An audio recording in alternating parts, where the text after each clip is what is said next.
ಶ್ರೀಗುರುಭ್ಯೋ ನಮಃ. ಹರಿ ಓಂ.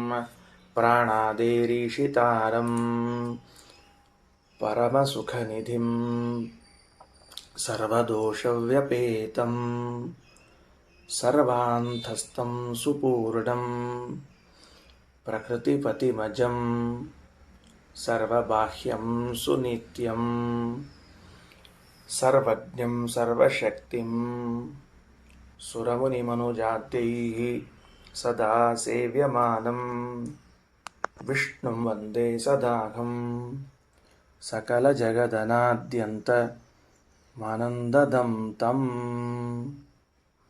ಶ್ರೀ ಗುರುಭ್ಯೋ ನಮಃ. ಹರಿ ಓಂ. ಗಾರ್ಗ್ಯ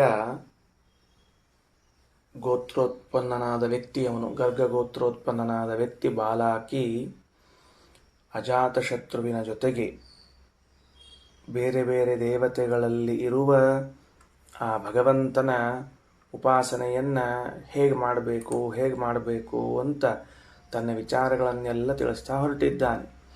ಅದರ ಮುಂದಿನ ಗುಣಗಳನ್ನೆಲ್ಲವನ್ನೂ ಈತ ತಿಳಿಸ್ತಾ ಹೊರಟಿದ್ದಾನೆ. ನಿನ್ನೆ ಶಬ್ದದಲ್ಲಿ ಇದ್ದ ಭಗವದ್ರೂಪದ ಉಪಾಸನೆಯನ್ನು ತಿಳಿಸಿ ಮುಗಿಸಿದ್ರು. ಅದರ ಫಲ ಏನು ಅಂತ ಹೇಳುವಾಗ, ಸಹ ಯಹ ಏತಮೇವಮುಪಾಸ್ತೆ ಸರ್ವಃ ಏವ ಅಸ್ಮಿನ್ ಲೋಕೆ ಆಯುರೈತಿ ನೈನಂ ಪುರಾ ಕಾಲಾತ್ ಪ್ರಾಣೋ ಜಹಾತಿ.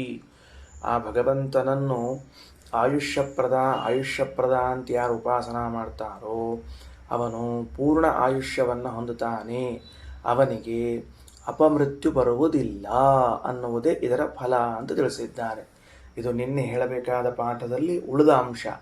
ನಡೆದುಕೊಂಡು ಹೋಗ್ತಿರ್ತಾರೆ, ನಡೆದುಕೊಂಡು ಹೋಗುವಾಗ ಶಬ್ದ ಉಂಟಾಗ್ತದೆ. ಅದಕ್ಕೆ ಪಶ್ಚಾತ್ ಶಬ್ದ ಅಂತ ಕರೀತಾರೆ, ಹಿಂದೆ ಬರುವ ಶಬ್ದ ಅಂತ. ಆ ಶಬ್ದದಲ್ಲಿ ಇರುವ ಭಗವಂತನನ್ನು ಬ್ರಹ್ಮ ಗುಣಪೂರ್ಣ, ಅವನು ಪರಮಾತ್ಮ ಎಂದು ಉಪಾಸನ ಮಾಡ್ತೀನಿ ಅಂತ ಹೇಳಿದರೆ ಅದಕ್ಕಂತಾರೆ ಅಲ್ಲಿದ್ದ ಭಗವಂತನು ಆಯುಷ್ಯಪ್ರದ ಅಂತ ಉಪಾಸನೆ ಮಾಡುವುದರ ಫಲ ತಾನು ಪೂರ್ಣಾಯುಷ್ಯ ಉಳ್ಳವನಾಗ್ತಾನೆ, ಜೊತೆಗೆ ಅಪಮೃತ್ಯು ಹೊಂದುವುದಿಲ್ಲ. ಇವೆರಡೂ ಫಲವಿದೆ ಅಂತ ತಿಳಿಸಿಕೊಟ್ಟಿದ್ದಾರೆ. ಇದಾಯಿತು. ಮುಂದಿನ ಪಾಠ ಇವತ್ತು. ಸಹೋವಾಚ ಗಾರ್ಗ್ಯಃ ಯಯೇವಾಯಂ ದಿಕ್ಷು ಪುರುಷಃ ಏತಮೇವಾಹಂ ಬ್ರಹ್ಮೋಪಾಸೇ. ದಿಕ್ಕುಗಳು ಎಷ್ಟು ದಿಕ್ಕುಗಳವ? ಸಾಮಾನ್ಯವಾಗಿ 8 ದಿಕ್ಕುಗಳನ್ನು ಹೇಳ್ತಿರ್ತೇವೆ. 8ರ ಜೊತೆಗೆ 2 ಸೇರಿಸಬೇಕು, 10 ದಿಕ್ಕುಗಳಿವೆ ಅಂತ ಅರ್ಥ ಮಾಡಿಕೊಳ್ಬೇಕು. ಮೇಲಿನ ಹಾಗೂ ಕೆಳಗಿನ ದಿಕ್ಕುಗಳ ಬಗ್ಗೆ ನಾವು ಹೇಳೋದಿಲ್ಲ. ಊರ್ಧ್ವ ದಿಶೆ, ಅಧರ ದಿಶೆ ಅಂತನ್ನುವ 2 ದಿಕ್ಕುಗಳನ್ನು ಹೇಳಬೇಕು. ಒಟ್ಟಿನಲ್ಲಿ 10 ದಿಕ್ಕು. ಅದಕ್ಕೇನೆ ಯಾವ ವ್ಯಕ್ತಿ ತನ್ನ ರಥವನ್ನು 10 ದಿಕ್ಕುಗಳಲ್ಲಿ ಓಡಿಸಲು ಸಮರ್ಥನಾಗಿದ್ದನೋ ಅವನಿಗೆ ದಶರಥ ಅಂತ ಕರೀತಾ ಇದ್ರು. ರಾಮನ ತಂದೆ 10 ದಿಕ್ಕುಗಳಲ್ಲಿ ರಥವನ್ನು ಓಡಿಸ್ತಿದ್ರು ಅನ್ನುವುದಕ್ಕಾಗಿ ಅವರಿಗೆ ದಶರಥ ಅಂತ ಹೆಸರು. ಹೀಗೆ ದಿಕ್ಕುಗಳೆಷ್ಟಿವೆ? 10 ಅಂತಾಯಿತು. ಈ ದಿಕ್ಕುಗಳಲ್ಲಿ ಇದ್ದ ಭಗವಂತನನ್ನು ನಾನು ಉಪಾಸನ ಮಾಡ್ತೀನಿ. ದಿಗಂತರ್ಗತನಾದ ವಿಷ್ಣುವನ್ನೇ ನಾನು ಬ್ರಹ್ಮ ಅಂತ ಉಪಾಸನ ಮಾಡ್ತೀನಿ. ಯಯೇವಾಯಂ ದಿಕ್ಷು ಪುರುಷಃ ಏತಮೇವಾಹಂ ಬ್ರಹ್ಮೋಪಾಸೆ. ನೋಡ್ರಿ, ಎಲ್ಲವೂ ನಮ್ಮ ನಿತ್ಯ ಜೀವನದ ಅನುಸಂಧಾನಕ್ಕೆ ಬರುವಂತಹ ವಿಷಯಗಳೇ ಇವೆ. ಏನೋ ಶಾಸ್ತ್ರದ ಮಾತುಗಳು ಕೇಳಿ ಬಿಡಬೇಕಾದದ್ದು ಅಂತಲ್ಲ. ಸಂಧ್ಯೋಪಾಸನೆಯನ್ನು ಮಾಡುವಾಗ ಗಾಯತ್ರಿ ಜಪ ಮುಗಿದು ಕೂಡಲೇ ಸೂರ್ಯೋಪಸ್ಥಾನೇ ವಿನಿಯೋಗ ಎದ್ದು ನಿಂತ್ಕೊಳ್ತೇವೆ. ಪ್ರತಿ ದಿಕ್ಕುಗಳಲ್ಲಿರುವ ದೇವತೆಗಳಿಗೆ ನಾವು ನಮಸ್ಕರಿಸುತ್ತೇವೆ. ಈಗ ಈ ಬೃಹದಾರಣ್ಯಕದ ಮಾತು ಕೇಳಿದಾಗ ನಮಗೊಂದು ಅಂಶ ಏನು ಚಿಂತನೆಗೆ ಬರ್ತಾ ಇದೆ? ಪ್ರತಿ ದಿಕ್ಕುಗಳಲ್ಲಿ ಇದ್ದ ಭಗವಂತನ ಉಪಾಸನೆಯನ್ನು ಮಾಡುತ್ತಿದ್ದೇವೆ ನಾವು. ಗೊತ್ತಿಲ್ಲ, ಅಷ್ಟೇ ಗೊತ್ತಿಲ್ಲ. ದಿಕ್ಕುಗಳಿಗೆ ಕೈ ಮುಗಿತೇವೆ, ದೇವತೆಗಳ ಹೆಸರು ಹೇಳುತ್ತೇವೆ, ನಮಸ್ಕಾರ ಮಾಡುತ್ತೇವೆ. ವಾಸ್ತವಿಕವಾಗಿ ಅದೆಲ್ಲವೂ ಭಗವಂತನ ಉಪಾಸನೆಯೇ, ತದಂತರ್ಗತನಾದ ಭಗವಂತನ ಉಪಾಸನ. ಇನ್ನು ಮುಂದೆ ಇವತ್ತು ಸಂಧ್ಯಾವಂದನೆಯನ್ನು ಮಾಡುವಾಗ ಅಕಸ್ಮಾತ್ ಮಾಡಿದ್ರೆ ಇನ್ನು ಮುಂದೆ ಸ್ನಾನ ಮಾಡಿದ್ರೆ ಅಂತ ಹಿಂಗರ್ಥ. ಈಗಾಗಲೇ ಮಾಡಿಬಿಟ್ಟಿದ್ರೆ ಏನು ಮಾಡಿ ಬರೋದಿಲ್ಲ. ಸಂಧ್ಯಾವಂದನೆ ಮಾಡಿದರೆ ದಿಗ್ ನಮಸ್ಕಾರ ಮಾಡಿದ ಮೇಲೆ ಈ ಸರ್ವ ದಿಕ್ಕುಗಳ ಅಂತರ್ಯಾಮಿಯಾದವನು ಪರಮಾತ್ಮ, ದಿಕ್ಕಂತರ್ಯಾಮಿ, ದಿಗ್ದೇವತೆಗಳ ಅಂತರ್ಯಾಮಿ ಅಂತ ಇಷ್ಟು ತಿಳ್ಕೊಳ್ರಿ. ಯಾಕೆ ಇದೇನು ಭಾಳ ತಲೆಯಾಗ ದೇವರು ಅಂತ ಇಷ್ಟು ತಲೆಯಾಗ ಇದ್ದೇ ಇರ್ತದೆ, ಅದೇನು ದೋಷ ಆಗೋದಿಲ್ಲ ಅಥವಾ ಮರ್ತು ಹೋಗೋದಿಲ್ಲ. ಯಾಕೆ ಏನು ಫಲ ಆಗ್ತದೆ ಇದನ್ನು ತಿಳ್ಕೊಂಡ್ರೆ? ಸಹೋವಾಚ ಅಜಾತಶತ್ರು, ಆ ಬಾಲಾಕಿಗೆ ಅಜಾತಶತ್ರು ಹೇಳ್ತಾರೆ, ಮಾಮ ಏತಸ್ಮಿನ್ ಸಂವದಿಷ್ಟಾಗ, ಇದರ ಮುಂದಿದ್ದೀನಿ ನಾನು ಉಪಾಸನೆಯೊಳಗೆ, ಇದಕ್ಕಿಂತ ಒಂದು ಹೆಜ್ಜೆ ಮುಂದಿದ್ದೀನಿ. ದ್ವಿತೀಯೋ ಅನಪಗಃ ಇತಿವಾ ಅಹಮೇತಮುಪಾಸೆ. ಈ ಭಗವಂತನನ್ನು ನಾನು ಏನಂತ ಉಪಾಸನ ಮಾಡ್ತೀನಿ? ಕೇವಲ ಬ್ರಹ್ಮ ಅಂದ್ರೆ ದಿಕ್ಕುಗಳ ಒಳಗೆ ಇರುವ ದೇವತೆಗಳಲ್ಲಿರುವಂತಹ ಪರಮಾತ್ಮ ಬ್ರಹ್ಮ ಗುಣಪೂರ್ಣ, ಇಷ್ಟೇ ಉಪಾಸನ ಅಲ್ಲ. ಅವ ಅನಪಗಃ, ದ್ವಿತೀಯ ಅನಪಗಃ ಅಂದರೆ ಶಾಶ್ವತವಾಗಿ ಬ್ರಹ್ಮಾದಿ ದೇವತೆಗಳನ್ನು ಪರಿವಾರವನ್ನಾಗಿ ಉಳ್ಳವನು ಎಂಬುದಾಗಿ ಉಪಾಸನ ಮಾಡ್ತೀನಿ. ನೋಡ್ರಿ, ದ್ವಿತೀಯ ಅಂತನ್ನೋ ಶಬ್ದಕ್ಕೆ ರಘುತ್ತಮ ಸ್ವಾಮಿಗಳವರು ದ್ವಿತೀಯವಾನ್ ಸಪರಿವಾರ ಮತ್ತು ಅನಪಗಃ ಅಂದರೆ ಶಾಶ್ವತಃ ಅಂತ ಅರ್ಥ. ತಿಳಿತಾ? ಬರ್ಕೊಂಡು ಇಟ್ಕೊಳ್ರಿ. ದ್ವಿತೀಯೋ ಅನಪಗಃ ಅಂದರೆ ಶಾಶ್ವತವಾದ ಬ್ರಹ್ಮಾದಿ ಪರಿವಾರ ಉಳ್ಳವನು ಎಂದು ಉಪಾಸನ ಮಾಡುತ್ತೇನೆ. ಅನಪಗಃ ಅನ್ನೋ ಶಬ್ದಕ್ಕೆ ದ್ವಿತೀಯ ಎಂಬ ಶಬ್ದಕ್ಕೆ ಪರಿವಾರ ಅಂತ ಅರ್ಥ ಬರೆದಾರ ರಘುತ್ತಮ ಸ್ವಾಮಿಗಳವರು. ರಾಯರು ಅದೇ ಅಭಿಪ್ರಾಯ ಬರೆದಿರ್ತಾರೆ, ಮತ್ತು ಹೆಸರು ಹೇಳಿಲ್ಲ ಅನ್ಕೋಬೇಡ್ರಿ. ಆಮೇಲೆ ಅನಪಗಃ ಅಂದ್ರೆ ನ ಅಪಗಚ್ಚತಿ ಇತಿ ಅನಪಗಃ, ಅಪಗಚ್ಚತಿ ಇತಿ ಅಪಗಃ, ನ ವಿದ್ಯತೆ ಅಪಗಃ ಪರಿವಾರ ಯಸ್ಯ ಸಹ ಅನಪಗಃ. ಅವಿಚ್ಛಿನ್ನ ಪರಿವಾರ, ಸದಾ ಪರಿವಾರ ಜೊತೆಗಿರ್ತದಂತ. ಅಂದ್ರೆ ಭಗವಂತ ದಿಕ್ಕುಗಳಲ್ಲಿ ಇದ್ದವನು, ಅವನ ವಿಶೇಷ ಏನಪ್ಪ ಅಂತಂದ್ರೆ ಎಲ್ಲೂ ಹೋದರೂ ಪರಿವಾರ ಕರ್ಕೊಂಡೇ ಹೋಗ್ತಿರ್ತಾನ. ಅವ ಪರಿವಾರ ಬಿಟ್ಟು ಹೋಗಂಗೇ ಇಲ್ಲ. ಎಲ್ಲಿ ಹೋದರೂ ಏನು ಮಾಡ್ತಿರ್ತಾನವ? ಪರಿವಾರವನ್ನು ಕರೆದುಕೊಂಡೇ ಹೋಗ್ತಿರ್ತಾನ, ಬಿಟ್ಟು ಹೋಗೋದಿಲ್ಲ. ಹಿಂಗೆ ಉಪಾಸನ ಯಾರು ಮಾಡ್ತಾರ? ಸಹಾಯ ಏವಂ ಏತಮುಪಾಸ್ತೆ ದ್ವಿತೀಯವಾನ್ ಭವತಿ ನಾನ್ಯಸ್ಮಾತ್ ಗಣಚ್ಛಿದ್ಯತೆ. ಯಾರು ಈ ರೀತಿಯಾಗಿ ಉಪಾಸನ ಮಾಡ್ತಾರೋ ಅವನು ಪರಿವಾರ ಉಳ್ಳವನಾಗ್ತಾನ. ಅವನ ಪರಿವಾರ ಅವನನ್ನು ಬಿಟ್ಟು ಹೋಗುವುದಿಲ್ಲ. ಕೆಳಗಿನ ಸಾಲಿನಲ್ಲಿ ಗಣಃ ಅಂತದ, ಅದಕ್ಕೆ ಪರಿವಾರ ಅಂತ ಅರ್ಥ ಬರೆದಿಟ್ಕೊಳ್ರಿ. ಮೇಲಿನ ಸಾಲಿನಾಗ ದ್ವಿತೀಯ ಅನ್ನೋ ಶಬ್ದಕ್ಕೆ ಪರಿವಾರ ಅಂತ ಅರ್ಥ, ಕೆಳಗಿನ ಸಾಲಿನಾಗ ಗಣಃ ಅನ್ನೋ ಶಬ್ದಕ್ಕೆ ಪರಿವಾರ ಅಂತ ಅರ್ಥ. ಎಲ್ಲದ ಅದು? ನಾಸ್ಮಾದ್ ಗಣಶ್ಚಿದ್ಯತೆ ಅಂತದ ನೋಡ್ರಿ. ಆ ಮಂತ್ರ ನಂಬರ್ ಮುಗಿತದ ಅಲ್ಲಿ. ಗಣಶ್ಚಿದ್ಯತೆ ಅಂತಂದ್ರೆ ಗಣಃ ಅಂದರೆ ಪರಿವಾರ. ಸರಿ, ಮುಂದೆ ಅಂತೂ ದಿಕ್ಕುಗಳ ಅಂತರ್ಯಾಮಿಯಾಗಿ ಭಗವಂತನಿದ್ದಾನೆ. ಆ ಭಗವಂತ ಸದಾ ಪರಿವಾರ ದೇವತೆಗಳ ಜೊತೆಗೆ ಇರ್ತಾನೆ. ಅದನ್ನು ನಾವು ಉಪಾಸನೆ ಮಾಡುವುದರಿಂದ ನಾವು ನಮ್ಮ ಪರಿವಾರದವರ ಜೊತೆಗೆ ಯಾವಾಗಲೂ ಇರ್ತೇವೆ. ನಮ್ಮ ಪರಿವಾರ ಬಿಟ್ಟು ಹೋಗುವುದಿಲ್ಲ ಎಂದು ತಿಳಿದುಕೊಂಡ್ರು. ಇನ್ನು ಮುಂದಿಂದು 11ನೇ ಅಧಿಷ್ಠಾನ ಏನದು? ಸಹೋವಾಚ ಗಾರ್ಗ್ಯ ಯಯೇವಾಯಂ ಛಾಯಾಮಯಃ ಪುರುಷಃ ಏತಮೇವಾಹಂ ಬ್ರಹ್ಮೋಪಾಸೆ. ಇದೇನು ಛಾಯಾ ಅಂದ್ರೇನು? ನೆರಳು. ಛಾಯಾ ಶಬ್ದಕ್ಕೆ ಅರ್ಥ ಏನದ? ನೆರಳು ಅಂತದ. ಬರ್ಕೊಂಡಿಟ್ಕೊಳ್ರಿ. ನೆರಳಿನ ಅಂತರ್ಯಾಮಿಯಾಗಿ ಏನು ಭಗವಂತನಿದ್ದಾನೆ, ಅವನು ಉಪಾಸನೆ ಮಾಡ್ತೀನಿ. ನನಗೆ ಭಗವಂತನ ಉಪಾಸನೆಗೆ ನೆರಳು ಕೂಡ ಒಂದು ಪ್ರತಿಮಾ. ದೊಡ್ಡ ವಿಷಯ ಇದು, ದೊಡ್ಡ ವಿಷಯ.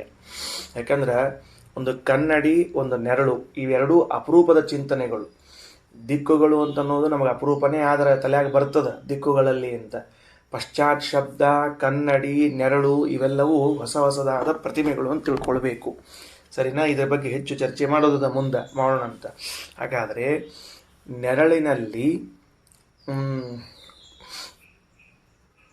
ಭಗವಂತನ ಉಪಾಸನೆಯನ್ನು ಮಾಡ್ತೇನೆ ಅಂತ ಅದರ ಅರ್ಥ ಏನು? ನೆರಳಿನಲ್ಲಿ ಭಗವಂತನ ಉಪಾಸನ ಮಾಡ್ತೀನಿ ಅಂದರೆ ಏನರ್ಥ? ಅದಕ್ಕೆ ಸದಾ ನಮ್ಮ ಜೊತೆಗೆ ಭಗವಂತನಿದ್ದಾನೆ ಅಂತ ಅರ್ಥ. ಯಾಕೆ? ನೆರಳು, ಶಾಡೋ, ಛಾಯಾ ನಮ್ಮನ್ನು ಬಿಟ್ಟು ಒಂದು ಕ್ಷಣ ಕದಲುವುದಿಲ್ಲ. ಭಾರಿ ಆಶ್ಚರ್ಯ. ಬೆಳಕು ಬಿದ್ದಾಗ ನೆರಳು ಕಾಣಿಸಿಕೊಳ್ಳುತ್ತದೆ. ಬೆಳಕು ಬೀಳದೆ ಇದ್ದರೆ ನೆರಳು ಕಾಣಿಸಿಕೊಳ್ಳುವುದಿಲ್ಲ. ಎಷ್ಟು ವಿಚಿತ್ರ ನೋಡ್ರಿ. ತಾನು ಇದ್ದೇನೆ ಅಂತ ದೇವರು ಎಂದೂ ಹೇಳಿಕೊಳ್ಳುವುದಿಲ್ಲ. ನಮಗೆ ಶಾಸ್ತ್ರದ ಬೆಳಕು ಬಿದ್ದಾಗ ದೇವರು ನಮ್ಮ ಜೊತೆಗಿದ್ದಾನಂತ ಅರ್ಥ ಆಗ್ತದೆ ಅಷ್ಟೆ. ಯಾವಾಗಲೂ ಇರ್ತಾನೆ ಭಗವಂತ ಜೊತೆಗೆ. ಆ ಹಿಂದಿಂದು ದಿಕ್ಕಿನ ಉಪಾಸನೆ ಮಾಡಿದಾಗ ಏನಾಗ್ತದೆ? ಪರಿವಾರದವರೊಂದಿಗೆ ಇದ್ದಾನಂತ ಉಪಾಸನ. ಈಗಿನ ಉಪಾಸನ ನೆರಳಿನಲ್ಲಿದ್ದ ಭಗವಂತನ ಉಪಾಸನೆಯಿಂದ ಏನಾಗ್ತದೆ ಅಂತ ಕೇಳಿದ್ರೆ ಅವ ನಮ್ಮ ಜೊತೆಗೆ ಸದಾ ಇದ್ದಾನ ಅಂತ ಅರ್ಥ. ಇದರಲ್ಲಿ ಹೆಚ್ಚಿನ ಗುಣವನ್ನೇನು ಉಪಾಸನೆ ಮಾಡಿದ್ದಾನ ರಾಜ ಅಂದರೆ ಸಹೋವಾಚ ಮಾಮ ಏತಸ್ಮಿನ್ ಸಂವದಿಷ್ಟಃ ಮೃತ್ಯುರಿತಿ ವಾ ಅಹಮೇತಮುಪಾಸೆ. ಆ ನೆರಳಿನ ಅಂತರ್ಗತನಾದ ಭಗವಂತನಿದ್ದಾನಲ್ಲ, ಅವನು ಮೃತ್ಯು ಮೃತ್ಯು ಎಂದು ಉಪಾಸನಾ ಮಾಡ್ತೀನಿ, ಮಾರಕ ಮಾರಕ ಎಂದು ಉಪಾಸನಾ ಮಾಡ್ತೀನಿ ಅಂತ ಹೇಳ್ತಾರೆ. ಭಾಳ ಚಂದದ. ನೆರಳಿನಲ್ಲಿ ಅಂತರ್ಗತನಾದ ಭಗವಂತನೇನಿದ್ದಾನ ಅವ ಮೃತ್ಯು ಎಂಬ ಗುಣವಿಶೇಷವುಳ್ಳವನು ಅಂತ. ಇದು ಅಜಾತಶತ್ರು ಉಪಾಸನೆ ಮಾಡೋದು, ನಾವೆಲ್ಲ ಅಲ್ಲ. ನಾವು ಬರೀ ನೆರಳಿನಲ್ಲಿ ಭಗವಂತನಿದ್ದಾನ ಅಂತ ತಿಳಿದುಕೊಳ್ಳೋದಷ್ಟೇ ನಾವು. ಯಾಕಂದರೆ ಈ ಉಪಾಸನೆಗಳೆಲ್ಲ ಅವರಿಬ್ಬರಿಗೆ ಸಂಬಂಧಪಟ್ಟದ್ದು, ಸುಮ್ಮನೆ ನಮಗೆ ಹೇಳ್ತಿದ್ದಾರೆ, ನಮಗೆ ಜ್ಞಾನ ಅಷ್ಟೇ. ಸರಿ, ಮುಂದೆ ಸಹಾಯ ಏವಂ ಏತಂ ಉಪಾಸ್ತೆ ಸರ್ವಃ ಏತಸ್ಮಿನ್ ಲೋಕೆ ಆಯುರೇತಿ ನೈನಂ ಪುನಃ ಅಕಾಲಾನ್ ಮೃತ್ಯುರಾಗಚ್ಚತಿ. ಯಾರು ಹೀಗೆ ಉಪಾಸನೆ ಮಾಡ್ತಾರೋ ಅವರು ಈ ಲೋಕದಲ್ಲಿ ಪೂರ್ಣ ಆಯುಷ್ಯವನ್ನು ಪಡೀತಾರೆ, ಅವನಿಗೆ ಅಪಮೃತ್ಯುವೇ ಬರುವುದಿಲ್ಲ. ಮುಗೀತು. ಒಂದು ಹಿಂದದ ಪ್ರಸಂಗ ಬಂದದ, ಈಗ ಒಂದು ಪ್ರಸಂಗ ಬಂದದ, ಎರಡು ಹೇಳ್ಯಾರ. ಅಂದ್ರೆ ಶಬ್ದದಲ್ಲಿದ್ದ ಭಗವಂತನ ಉಪಾಸನ ಮಾಡಿದರೂ ಅವನಿಗೆ ಅಪಮೃತ್ಯು ಬರುವುದಿಲ್ಲ, ಪೂರ್ಣಾಯುಷ್ಯ ಹೊಂದುತ್ತದೆ. ನೆರಳಿನಲ್ಲಿ ಇದ್ದ ಭಗವಂತನ ಉಪಾಸನೆಯನ್ನು ಮಾಡಿದರೂ ಕೂಡ ಮತ್ತು ಅಪಮೃತ್ಯು ಬರುವುದಿಲ್ಲ, ಪೂರ್ಣಾಯುಷ್ಯ ಬರ್ತದೆ ಅಂತ ತಿಳ್ಕೊಳ್ರಿ. ನನಗೇನು ಅನ್ನಿಸ್ತದೆ, ಈ ನೆರಳಿನಲ್ಲಿ ಇರುವ ಭಗವಂತನನ್ನು ಉಪಾಸನ ಮಾಡಿದವರು ಈ ಅಜಾತಶತ್ರು ಅಂತ ಒಬ್ಬರೇ ಏನಲ್ಲ, ಇನ್ನೂ ಅನೇಕ ಜನ ಅಧಿಕಾರಿಗಳಿದ್ದಾರೆ, ಮಾಡಿರ್ತಾರೆ. ಒಂದು ಉದಾಹರಣೆ ಹೇಳಿರ್ತೀನಿ. ಬ್ರಹ್ಮದೇವರು ದೇವಹೂತಿಯ ಪತಿಯಾದ ಕರ್ದಮರನ್ನು, ದೇವಹೂತ್ಯ ಪತಿ ಪ್ರಭು ಛಾಯಾಯಾ ಕರ್ದಮೋ ಜಗ್ನೆ, ಬ್ರಹ್ಮದೇವರ ನೆರಳಿನಿಂದಾಗಿ ಕರ್ದಮರು ಹುಟ್ಟಿದರು ಅಂತ ಭಾಗವತ ತೃತೀಯ ಸ್ಕಂದ. ಏನು, ಯಾರೆಲ್ಲಿಂದ ಹುಟ್ಟಿದರು ತೃತೀಯ ಸ್ಕಂದಲ್ಲಿ ಹೇಳುವಾಗ, ಛಾಯಾಯ ಕರ್ದಮೋ ಜಗ್ನೆ, ನೆರಳಿನಿಂದ. ಯಾರ ನೆರಳಿನಿಂದ? ಬ್ರಹ್ಮದೇವರು ಕುಳಿತಿದ್ರು ಅಥವಾ ನಿಂತಿದ್ರು, ಬೆಳಕು ಬಿತ್ತು, ನೆರಳು ಕಾಣಿಸಿಕೊಂಡಿತು ಭೂಮಿಯ ಮೇಲೆ. ಆ ನೆರಳು ನೋಡಿಬಿಟ್ರು, ಹಾಗಾದರೆ ಈ ನೆರಳಿನಿಂದಲೂ ಒಂದು ಶಿಶುವಿನ ಜನನವಾಗಬೇಕಲ್ಲ ಅಂತ ತಿಳಿದುಕೊಂಡು ಹೇಳಿ ಸೃಷ್ಟಿ ಮಾಡಿದರು. ಒಂದೊಮ್ಮೆ ಸರ್ವಾಂತರ್ಯಾಮಿಯಾಗಿದ್ದಾನೆ ಭಗವಂತ, ಸರ್ವಸೃಷ್ಟಿಕರ್ತ ಅವನೇ ಅಂತ ಅನಿಸಿಕೊಳ್ಳಬೇಕಾದರೆ ನೆರಳಿನಲ್ಲೂ ಅವನೇ ಇರಬೇಕು. ಕೇವಲ ಬ್ರಹ್ಮದೇವರ ನೆರಳು, ಆ ನೆರಳಿನಿಂದ ಸೃಷ್ಟಿಯಾಗಿದೆ ಅಂತಾದರೆ ಸರ್ವಾಂತರ್ಯಾಮಿತ್ವ ಭಗವಂತನಿಗೂ ಸರ್ವಸೃಷ್ಟಿಕರ್ತೃತ್ವ ಭಗವಂತನಿಗೂ ಹೇಗೆ ಹೇಳಬೇಕು? ಅದಕ್ಕೆ ಬೃಹದಾರಣ್ಯಕ್ಕೆ ಹೇಳಿದಂತೆ ಛಾಯಾಂತರ್ಗತನಾದ ಪುರುಷನ ಉಪಾಸನಾವನ್ನು ಗಾರ್ಗ್ಯಗೋತ್ರೋತ್ಪನ್ನನಾಗಿರುವಂತಹ ಬಾಲಾಕಿ ಉಪಾಸನೆ ಮಾಡ್ತಾ ಇದ್ದರೆ ಅದರಲ್ಲಿ ಭಗವಂತನಿದ್ದಾನೆ ಎಂದು ತಿಳಿದು ಬರ್ತದೆ. ಈಗ ಒಂಚೂರು ಎಚ್ಚರಿರಲಿ. ಏನು ಅಂದರೆ, ಎಲ್ಲರ ಹೋಗೋ ಕಾಲಕ್ಕೆ ನಿಮ್ಮ ನೆರಳು ಬಿದ್ದರೆ, ಅಕಸ್ಮಾತ್ ನೆರಳು ಬಿದ್ದರೆ ಇಲ್ಲೇ ದೇವರಿದ್ದಾನ, ಒಳಗಿದ್ದಾನೆ, ಇಲ್ಲೇ ಇದ್ದಾನ, ಎಲ್ಲೂ ಬೇರೆ ಕಡೆ ಇಲ್ಲ, ನನ್ನ ಜೊತೆಗೆ ಬರ್ಲಿಕ್ಕತ್ತಾನ ಅಂತ ನೆನಪಿಟ್ಕೊಳ್ರಿ. ಗಾಬರಿ ನೆರಳು ಬಂತು ಅಂತ ತಿಳ್ಕೊಂಡು ಹೇಳಿ. ಕೆಲವರು ಇದನ್ನೇ ನೋಡ್ಕೊಂಡ್ಬಿಟ್ಟಿರ್ತಾರೆ, ಅಯ್ಯಯ್ಯೋ ಬಂದುಬಿಟ್ಟಪ್ಪ ಎಲ್ಲರ ಅಂತ ತಿಳ್ಕೊಂಡು ಹೇಳಿ. ಅದೇ ಮಾರಕ ಮೃತ್ಯು ಅಂತ ಹೇಳಿದ್ದು. ಹಂಗಿದ್ದರಿಂದ ಅವನೇನು ಕರೆದಿದ್ದಾರ? ಮೃತ್ಯು ಅಂತ ಕರೆದಿದ್ದಾರ.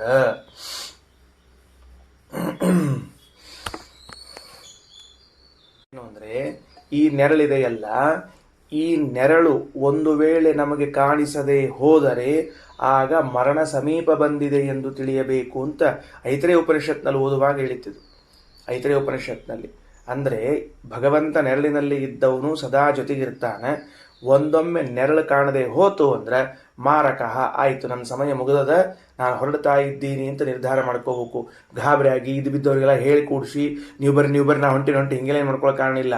ಅವ್ರು ಬಂದರೂ ಅಷ್ಟೇ, ಬರದೇ ಇದ್ರು ಅಷ್ಟೇ, ನಾವು ಹೋಗೋದ ಗ್ಯಾರಂಟಿ ಅಂದಮೇಲೆ ಅದಕ್ಕೇನಪ್ಪ ಅಂದ್ರೆ ನಿಶ್ಚಿತ ಇರಬೇಕು. ನೆರಳು ನಮಗೆ ಕಾಣಿಸದೆ ಹೋದರೆ, ಬಿಸಿಲು ಬಿದ್ದದ, ನೆರಳು ಕಾಣಿಸಿಲ್ಲ, ಅದರ ಅರ್ಥ ಮರಣ ಹತ್ತಿರ ಬಂದಿದೆ ಎಂದು ಸೂಚನೆ ಮಾಡ್ತಿದ್ದಾನೆ ಪರಮಾತ್ಮ ಅಂತ ತಿಳ್ಕೋಬೇಕು. ಇಷ್ಟ ಆಯಿತು. ಆದ ಕೂಡಲೇ ಇನ್ನು ಕೊನೆಯದು, ಯಾರು ಹಿಂಗೆ ಉಪಾಸನ ಮಾಡ್ತಾರೋ ಅವ್ರಿಗೆ ಅಪಮೃತ್ಯು ಆದಿಗಳು ಬರುವುದಿಲ್ಲ ಅಂತ ಫಲವನ್ನು ಹೇಳಿದರು. ಅದು ಮುಗಿದ ಮೇಲೆ ಮುಂದಿನ ವಿಷಯ ಹೇಳ್ತಾರೆ. 12ನೇ ಪ್ರತಿಮಾ ಬ್ರಹ್ಮ. ಸಹೋವಾಚ ಗಾರ್ಗ್ಯ ಯಯೇವ ಆತ್ಮನಿ ಪುರುಷಃ ಏತಮೇವಾಹಂ ಬ್ರಹ್ಮೋಪಾಸೆ. ಈ ಆತ್ಮನಿ ಅಂತನ್ನೋ ಶಬ್ದಕ್ಕೆ ಬ್ರಹ್ಮದೇವರು ಅಂತ ಅರ್ಥ. ಬರೆದಿಟ್ಕೊಳ್ರಿ. ಆತ್ಮನಿ ಅಂದರೆ ಬ್ರಹ್ಮದೇವರು. ಆತ್ಮನಿ ಬ್ರಹ್ಮದೇವರು. ಆ ಬ್ರಹ್ಮದೇವರಲ್ಲಿ ನಾನು ಭಗವಂತನ ಉಪಾಸನೆಯನ್ನು ಮಾಡ್ತೇನೆ ಅಂದ್ರೆ ಸಹೋವಾಚ ಅಜಾತಶತ್ರು. ಆಗ ಅವರು ಹೇಳ್ತಾರೆ, ಮಾಮ ಏತಸ್ಮಿನ್ ಸಂವದಿಷ್ಟ. ಇಷ್ಟ ಅಂತ ತಿಳ್ಕೊಂಡು ಉಪಾಸನ ಮಾಡ್ಲಿಕ್ಕೆ ಹೋಗಬೇಡ. ಏನು ಇದ್ರ ಬಗ್ಗೆ ಚರ್ಚೆ ಮಾಡಬೇಡ. ಆತ್ಮನ್ವಿ ಇತಿವ ಅಹಮೇತಮುಪಾಸೆ. ಇನ್ನೇನು ಹೆಚ್ಚಿನ ಗುಣ ಉಪಾಸನ ಮಾಡ್ತಾರಪ್ಪ ಇವರು. ಬ್ರಹ್ಮದೇವರ ಅಂತರ್ಗತನಾಗಿದ್ದಾರೆ ಅಂತ ಉಪಾಸನ ಮಾಡಿದರು. ಇನ್ನೂ ಹೆಚ್ಚಿನದೇನದ ಇದರೊಳಗೆ ಅಂದ್ರೆ ಅದಕ್ಕೆ ಹೇಳ್ತಾರೆ, ಬ್ರಹ್ಮದೇವರು ಚಿತ್ತಾಭಿಮಾನಿಗಳು ಎಂಬುದಾಗಿ ನಾನು ಹೆಚ್ಚಿನ ಉಪಾಸನೆಯನ್ನು ಮಾಡ್ತೇನೆ. ಆತ್ಮನಿ ಅನ್ನೋ ಶಬ್ದಕ್ಕೆ ಬ್ರಹ್ಮನಲ್ಲಿ, ಆತ್ಮನ್ವಿ ಅನ್ನೋ ಶಬ್ದಕ್ಕೆ ಚಿತ್ತಾಭಿಮಾನಿಯಾದ ಬ್ರಹ್ಮ. ಬರ್ಕೊಂಡಿಟ್ಕೊಳ್ರಿ ಶಬ್ದಗಳ ವ್ಯತ್ಯಾಸವ.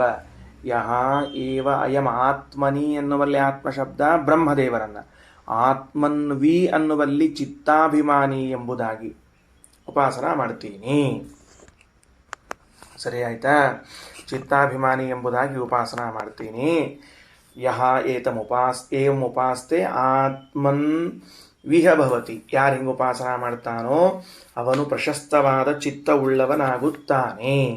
ಇನ್ನು ಆತ್ಮನ್ವೀನಿ ಹಾಸ್ಯ ಪ್ರಜಾ ಭವತಿ. ಅಷ್ಟೇ ಅಲ್ಲ, ಪ್ರಜೆಗಳು ಅವನ ಮಕ್ಕಳು ಕೂಡ ಒಳ್ಳೆ ಬುದ್ಧಿವಂತರಾಗ್ತಾರ, ಚಿತ್ತವಂತರಾಗ್ತಾರ. ಪ್ರಶಸ್ತವಾದ ಚಿತ್ತವುಳ್ಳವನು ಅವನಾಗ್ತಾನ, ಅವನ ಮಕ್ಕಳು ಪ್ರಶಸ್ತವಾದ ಚಿತ್ತವುಳ್ಳವರಾಗುತ್ತಾರೆ ಎಂಬುದಾಗಿ ಹೇಳಿದರು. ಸಹ ತೂಷ್ಣೀಂ ಆಸಗಾರ್ಗ್ಯ. ಇಷ್ಟು ಉಪಾಸನೆಯನ್ನು ಹೇಳಿಬಿಟ್ಟು ಅವನು ಸುಮ್ಮನೆ ಕೂತು ಬಿಟ್ಟ. ಯಾಕಂದ್ರೆ ತಾನು ಅಭ್ಯಾಸ ಮಾಡಿದ್ದು ಮುಗಿದು ಹೊತ್ತು, ಇನ್ನು ಮುಂದೆ ಏನೂ ಹೇಳಲಿಕ್ಕೆ ಚಾನ್ಸಸ್ ಇದ್ದಿದ್ದಿಲ್ಲ. ಅಂದ್ರೆ ವೇದಾಧ್ಯಯನವನ್ನು ಮಾಡಿ 12 ಸ್ಥಳಗಳಲ್ಲಿ ಭಗವದ್ ಉಪಾಸನೆಯನ್ನು ಸಿದ್ಧ ಮಾಡಿಕೊಂಡು ತಾನು ಇಷ್ಟು ಉಪಾಸಕ ಅಂತ ತಿಳ್ಕೊಂಡು ಹೇಳಿ ಹೆಮ್ಮೆಯಿಂದ ಬಂದರೆ 12 ಸ್ಥಳಗಳಲ್ಲಿ ಮುಂದಿನ ಹೆಜ್ಜೆಯನ್ನಿಟ್ಟುಕೊಂಡು ಬಂದಿರುವಂಥ ಅಜಾತಶತ್ರುವನ್ನು ನೋಡಿ ಮುಗಿಯಿತು ನನ್ನ ಕೆಲಸ, ನಾನೇನು ಮಾಡಲಾರೆ, ನಾನು ಸೋತು ಹೋದೆ, ಶಾಂತ ಆಗಿಬಿಟ್ಟ, ಸುಮ್ಮನೆ ಕೂತು ಬಿಟ್ಟ ಅಂತ ಹೇಳ್ತಾ ಇದ್ದಾರೆ. ತಳಗ ಭಾಷ್ಯ, ಆತ್ಮನಿ ಹಿರಣ್ಯಗರ್ಭೆ ಆತ್ಮನಿ ಹಿರಣ್ಯಗರ್ಭೆ ಆತ್ಮನ್ವಿ ಚಿತ್ತವಾನ್ ಚಿತ್ತಾಭಿಮಾನಿತ್ವ ತಸ್ಯ. ತಿಳಿತಲ್ಲ, ಭಾಷ್ಯದಲ್ಲಿ ಇದ್ದದ್ದನ್ನೇ ಮೊದಲು ಬರೆಸಿದ್ದೇನೆ ನಿಮಗೆ ನಾನು. ಏನಂತ ತಿಳ್ಕೊಂಡು, ಆತ್ಮನಿ ಅನ್ನೋ ಶಬ್ದಕ್ಕೆ ಹಿರಣ್ಯ ಗರ್ಭನಲ್ಲಿ ಚತುರ್ಮುಖನಲ್ಲಿ, ಆತ್ಮನ್ವಿ ಅನ್ನೋ ಶಬ್ದಕ್ಕೆ ಚಿತ್ತವಾನ್ ಪ್ರಶಸ್ತವಾದ ಚಿತ್ತವುಳ್ಳವನು. ಅವರ್ಯಾಕೆ ಚಿತ್ತವುಳ್ಳವರು ಅಂದ್ರೆ ಚಿತ್ತಾಭಿಮಾನಿಗಳಾದದ್ದರಿಂದ ಅಂತಿಷ್ಟು ತಿಳಿದುಕೊಳ್ಳ್ರಿ. ಸರಿ, ಇಲ್ಲಿವರೆಗೆ. ಇನ್ನು ಮುಂದೆ ಇದು ಚೇಂಜ್ ಆಗ್ತದೆ, ಸಬ್ಜೆಕ್ಟ್ ಚೇಂಜ್ ಆಗ್ತದೆ. ಅಂದ್ರೆ ಇನ್ನು ಅಜಾತಶತ್ರುವಿನ ವಿಷಯ ಪ್ರಾರಂಭ ಆಗ್ತದೆ. ಅವ ಪಾಠ ಹೇಳಿಕ್ಕೆ ಶುರು ಮಾಡ್ತಾನೆ, ಇವ ಕೇಳಲಿಕ್ಕೆ ಶುರು ಮಾಡ್ತಾನೆ. ಈಗ ಸಂವಾದದ ಮೂಲಕವಾಗಿ ಬಂದಿತ್ತು, ಸಂವಾದದ ಮೂಲಕವಾಗಿ ಬಂದಿರುವಂಥ ವಿಷಯ ಈಗ ಎಲ್ಲಿ ಹೋಗ್ತದ ಅಂತ ಕೇಳಿದ್ರೆ ಪಾಠ ಕೇಳುವನ ವಿಷಯಕ್ಕೆ ಹೋಗ್ತಾ ಇದೆ. ಸರಿನಾ? ನೋಡಿಕೊಳ್ಳ್ರಿ, ಎಲ್ಲೆಲ್ಲಿ ಉಪಾಸನ ಮಾಡಿಕೊಂಡು ಬಂದಿದ್ದಾನೆ ಅವು ಸ್ಥಳಗಳು 12 ಸ್ಥಳಗಳನ್ನೇ ಹೇಳ್ತಾ ಇದ್ದಾರೆ. ಆದಿತ್ಯ ಮೊದಲನೇ ಸ್ಥಳ, ಚಂದ್ರ ಎರಡನೆಯದ್ದು, ವಿದ್ಯುತ್ ಮೂರನೇ ಪ್ರತಿಮಾ, ಆಕಾಶ, ವಾಯು, ಅಗ್ನಿ, ನೀರು, ಕನ್ನಡಿ, ನಡೆದುಕೊಂಡು ಬರುವಾಗ ಹಿಂದಿನ ಶಬ್ದ, ದಿಕ್ಕು, ನೆರಳು, ಬ್ರಹ್ಮ. 12 ಆಯ್ತು ಅಲ್ಲಿ ಸರಿಯಾಗಿ. ಹಿಂಗೆ ಬರ್ಕೊಳ್ರಿ. ಗಾರ್ಗ್ಯಬಾಲಾಕಿಯು